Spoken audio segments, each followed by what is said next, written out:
Hey, it's Amir Borman. This is the daily 10 segment of the Talent Tango podcast. I'm here with Arash. I'm here. He's here. So, start to the week, we wanted to chat about what we talk about internally. And I guess, we're an agency, but, if you're internal recruiter, this probably works the same.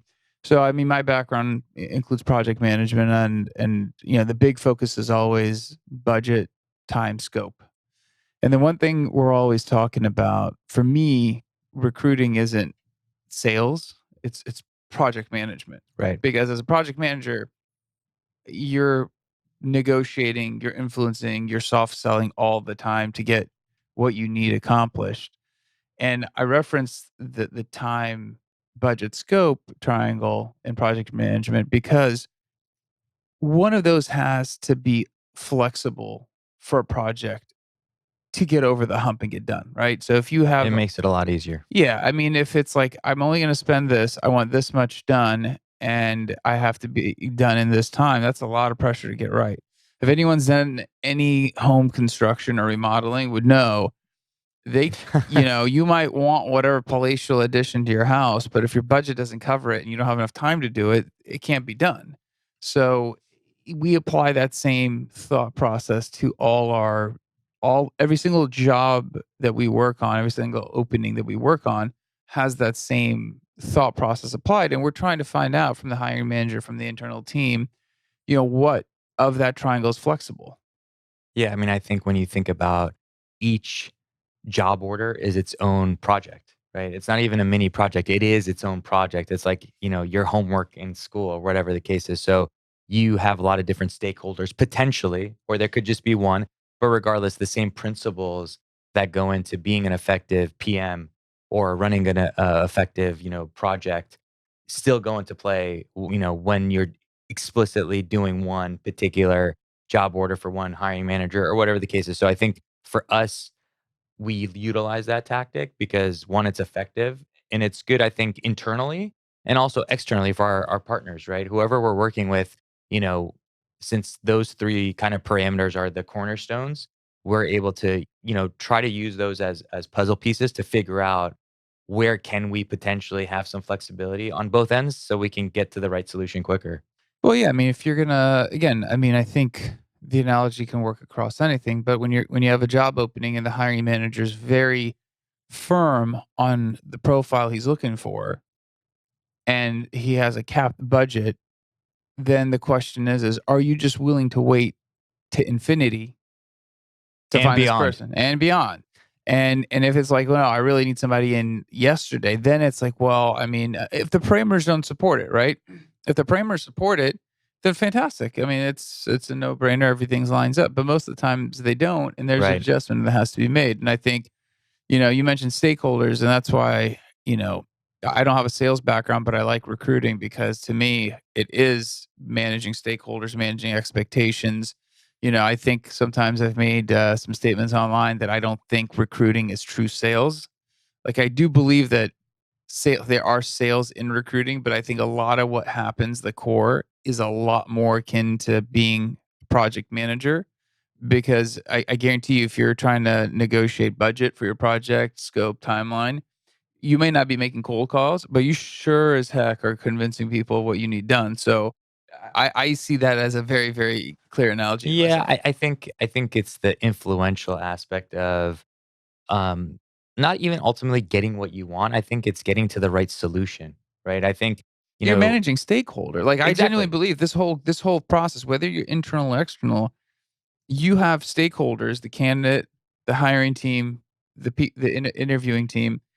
These are all stakeholders that you're Yep. just managing because otherwise you don't have direct influence. Once that candidate's on-site interviewing, those that's out of your hand, and you're basically hoping that you understood the project requirements, you understood the scope, the budget, you understood everything you can, and you've put everything in place for it to go execute. And obviously, you have to stand back, and if it doesn't, you have to run some kind of retrospect and look and see, post-mortem, what happened, what could be done better, and go back and refactor your search again. Yeah, I mean, I think it's that saying of cheap, good, or fast, Yep. right? So I think, everybody would like all those three in a perfect world. But to your point, it's not something that's always gonna happen. So you have to, I think, be able to influence and also kind of know how to position what you're getting from actual data to then be able to potentially move one of the puzzle pieces. Because again, to your point, if they're very set in stone, that's okay too. But at least then the expectations can be known across the board that, hey, we might be sitting here for a while, right? So I think it's just good to know kind of what parameters you're dealing with. So then you can play that appropriate game with those individuals, within that world, more just better. Yeah, I mean, because you take on a job order, whether you're an internal person, external, the expectations you're going to create a candidate flow. The manager's going to interview this process. When nothing happens, and they're like, "Well, where are my candidates? Why do I not have people to interview? Or these people are missing the mark." I think a lot of times recruiters, because they want to keep that pipeline going, will play to one of so many of those parameters. Agreed. Technically, they're good, but they're overpriced. Their salary is good, but they're not good enough technically, whatever the job is, or they're not looking to move in the right time frame. But you still get them in the interview. Maybe they'll change their mind. I Sure. think I think when it comes down to it, those pieces again, you're doing the job, you're getting the candidate, and you're worried about the candidate flow. And I think that's where the conversation can shift with the hiring manager, so that they're aware. Again, their job is not to recruit and be in our world on a daily basis. So when they don't see candidate, they're assuming what's going on. Right. But if it's clearly stated, and most hiring managers manage budget, manage scope, manage very similar type project, and parameters that we're talking about here, I think they would then be able to sit back and understand the dynamic of why they're not getting candidate flow. And then you question, is there some flexibility? Because if, again, one of those 3 points, if flexible, you have a chance, depending on, what they're looking for, to be successful. All three are rigid. I mean, you're really then hoping that somebody's just the moon stars are gonna align, you're gonna find the right person. Yeah, I mean, and obviously that's I think some of the tactics in recruiting is hoping, this candidate's gonna come in and love what we do Yes. and maybe take a little bit less salary because I already know coming in the door, they might be a little bit overpriced for what we can pay. So obviously those components exist. I think it's being able to have a good line of communication and be able to articulate one of those three facets. I think once you kind of get away from like kind of core, not issues, but core areas of focus, then I think kind of just it gets too far out, too spread out, and people lose focus. But I think if you can kind of zone in for yourself, and those are three good pillars, using those as the kind of the baseline to circle around and work around, then I think you give yourself a good chance to be more successful quicker. I mean, it works. That's a little bit more traditional project management versus agile or whatnot. But I think in the case of what we're talking about, how we use it, I mean, we use it in a little bit different fashion than Sure. traditional project management. But I think it gives us an ability to talk about, again, what you mentioned, we talk about each job order as its own project.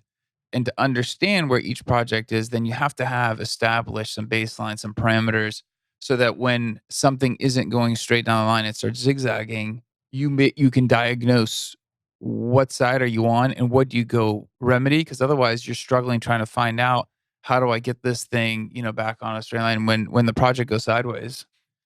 that's when A that's lot when of things people are get not good. mad. Yeah, and Yeah, I lots of people get mad, and that's when somebody's like, "I love this candidate, but they wanted 50K more. Why'd you send them?" And you're like, "Well, I thought I could maybe convince them down the road," and that backfires. So Yeah, no, and I think a good point is to be able to have points of kind of being able to use as barometers to make sure that you're hitting that mark, and maybe if you are, then you can maybe move one, up or down accordingly. yeah, so I'm curious. Like, I mean, obviously, this is a little bit more project management, level talk, but I mean, in terms of the actual usage of this in day to day recruiting, I'm curious to see how people are maybe applying this in a different way without maybe calling it Or this maybe you exact can name. just those three triangle Yeah, sides three are points of a triangle: budget, scope, time. How are you guys managing that in your recruiting efforts? And then hopefully we'll see some reviews. We want to hear how you guys think this podcast is going, and then we'll be back again tomorrow.